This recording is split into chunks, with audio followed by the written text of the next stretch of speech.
Well, it's Thursday morning, church. A little drearier today than yesterday. We had the sun and it got us all excited, and today it brings rain, but that's okay. The sun will be back tomorrow. What I was thinking about this morning is a word that Jesus used over and over again in challenging his followers, and he simply used the word believe.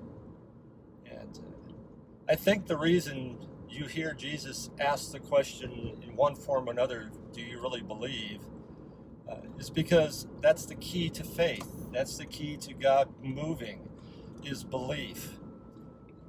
And when we say believe, it's not just simply some kind of mental assent that says, yes, I acknowledge something to be true.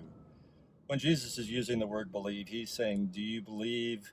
Do you acknowledge? Do you trust what I have to say? And will you act upon what it is that I'm saying? And so belief is an active thing, not a passive thing.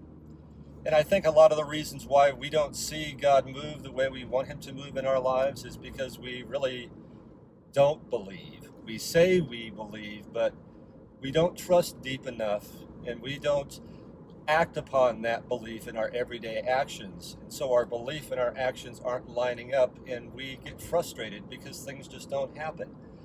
Things don't change. Our life doesn't seem to change. Our situations don't seem to change. And I think it's because we don't truly act upon the belief that we say we have. In fact, Jesus, just before he was to be crucified in his last time with his closest followers, he finally said to them, do you finally believe? What a good question. He was testing them as well. Do you really believe me, and will you trust me? I can tell you that the only other option would be to not believe. And if we don't believe, then we don't see what God can do. So I'm going to encourage you today that your beliefs and your actions are in line with one another. That what you say you believe is what you act upon. And so when you see the promises of God, when you hear God speak through his word to you, when he encourages you to do certain things, believe and act. Don't just say, yeah, I hear you.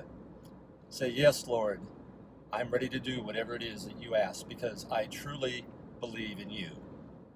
So try that today, or maybe for the rest of your life, because it's a good life lesson. Trust God, because when he says it, he means it. We can believe it, and things will happen.